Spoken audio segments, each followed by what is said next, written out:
હળવદના bike ચાલકની આંખમાં મરચાની ભૂકી નાખી 7 લાખની રોકડ રકમ ભરેલા થેલાની લૂંટ ચલાવવામાં આવી હોવાનો બનાવ સામે આવ્યો છે, જેથી આ મામલે હાલમાં પોલીસ તપાસનો ધમધમાટ શરૂ કરી બંને લૂંટારાઓને ઝડપી લેવાની તજવીજ શરૂ કરી છે।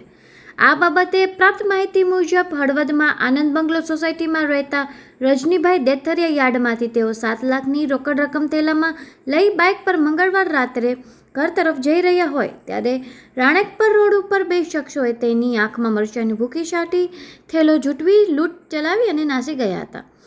આ અંગે પોલીસને જાણ કરાતા પોલીસનો કાફલો પણ ઘટના સ્થળે દોડી આવી તપાસની ધમધમાટ શરૂ કરવામાં આવ્યો હોવાની વિગતો પણ મળી છે।